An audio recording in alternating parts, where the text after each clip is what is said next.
सादर प्रणाम। भगवान शुक्र के राम राम। बताओ भैया,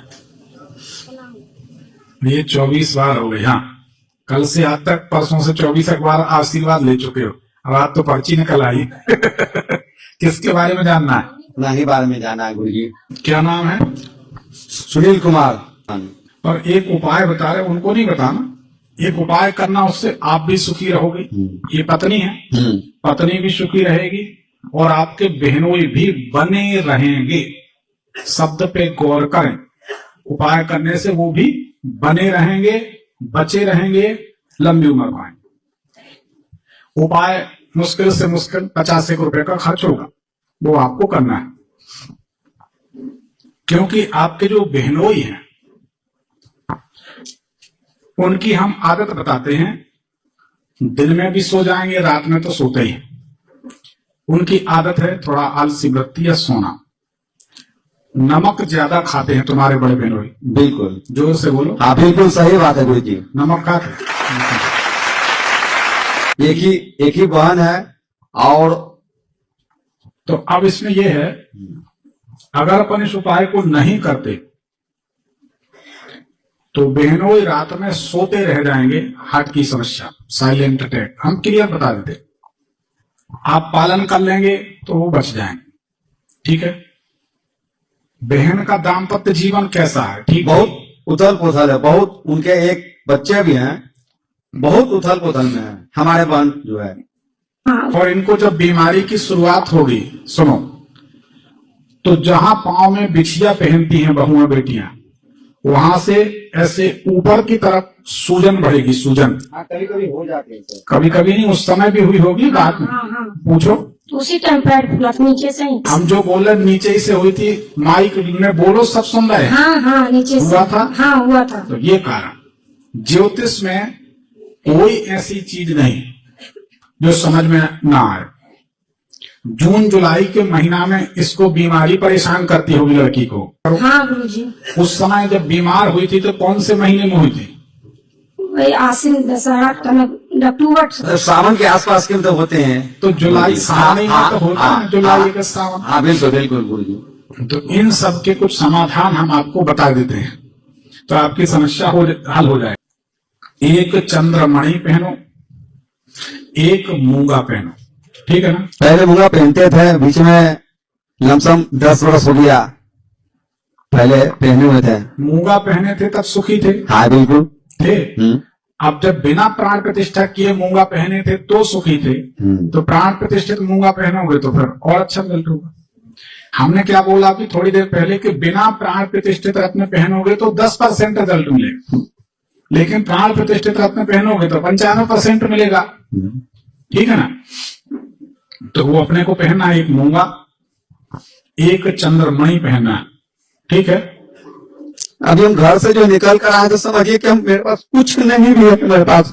हम सोच रहे हैं कि दिल्ली में ही मतलब शिफ्ट कर जाए, ऐसा मेरे साथ अभी है हाल। देखो, मगर मेरा मन दिल करता है कि नहीं, हमारे घर पे माँ है, मेरा दिल करता। माता मम्मी, आप हाँ। मम्मी, देखो, हम तो माँ के बारे में एक ही बात कहते हैं, माँ तो सबकी माँ होती है। इस बारे में क्या कहना है? यदि कहना है तो यह कहना है कि मेरी माँ का क्या क्या कहना, माँ बाप से बड़ा कोई नहीं। बिल्कुल गुरुजी। और ये समझ लो, जो अपने माँ बाप का ना हुआ वो संसार में किसी का नहीं, और जो माँ बाप का ना हुआ भगवान की सृष्टि में कोई उसका ना होगा। ये भी लो अनुभव की बात, आज नहीं तो कल 10-5 साल सामने आएगी। महाभारत के अनुशासन पर्व में प्रमाण दे रहे, महाभारत के अनुशासन पर्व में भीष्म पितामह और धर्मराज युधिष्ठिर का संवाद होता है। तब भीष्म पितामह इनसे कहते हैं युधिष्ठिर से कि इस संसार में जो भी मनुष्य, बड़े काम की चीज है, इसको ग्रहण करना चाहिए, जो भी मनुष्य अपनी माता को आज्ञा पालन से, माने का बेटा ऐसा ना करो, ठीक है बेटा यहां चले जाओ, हाँ बेटा ये ला दो, हाँ मां ला देते हैं, ठीक है ना, अपने आज्ञा पालन से और सेवा भाव से जो मनुष्य अपनी माता को प्रसन्न कर लेता है, भीष्म पितामह कहते हैं कि इस प्रकृति में पूरी माता है, माता पार्वती, गायत्री, लक्ष्मी मैया, ये प्रकृति स्वरूप एक प्रकृति है, एक परमात्मा है, ब्रह्म है, दो ही तो है।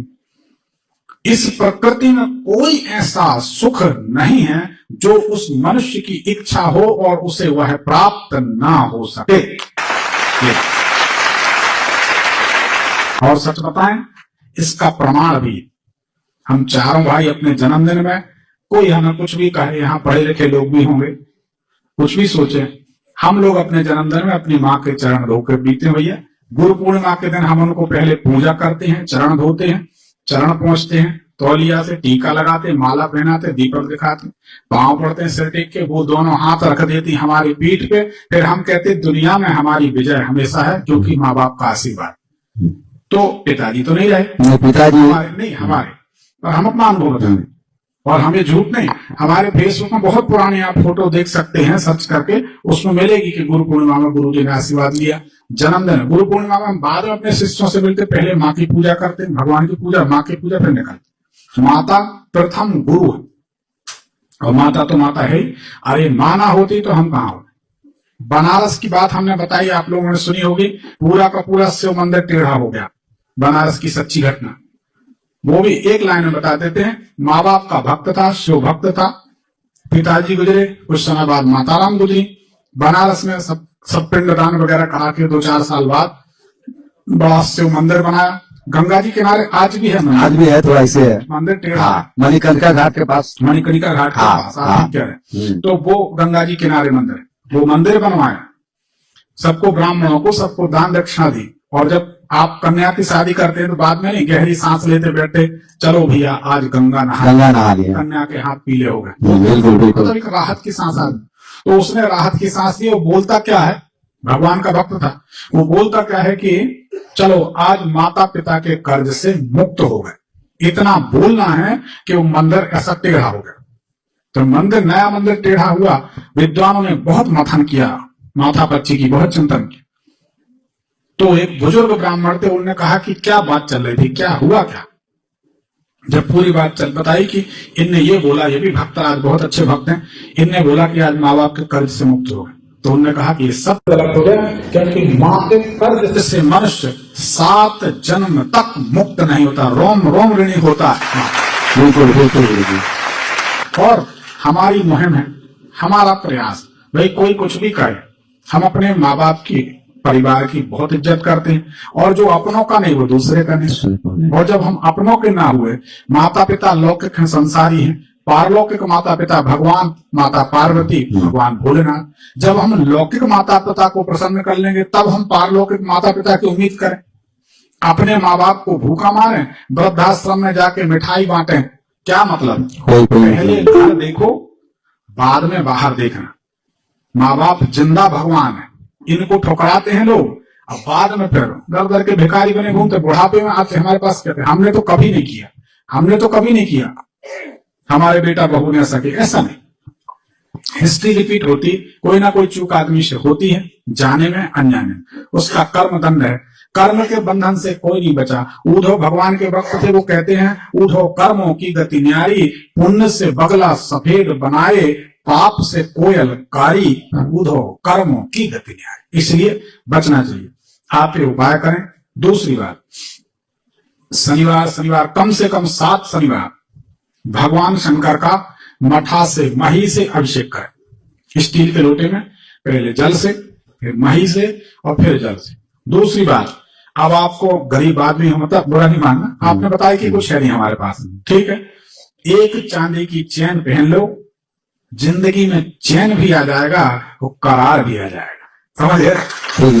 बाकी कुछ नहीं। और गुरु जी ऐसा है कि अभी थोड़ा भी कर्ज थोड़ा, अरे जब ब्राह्मण का आशीर्वाद मिल जाए तो फिर पुरानी बात दोहरा दी। कल हमने समझा थक गए। ठीक।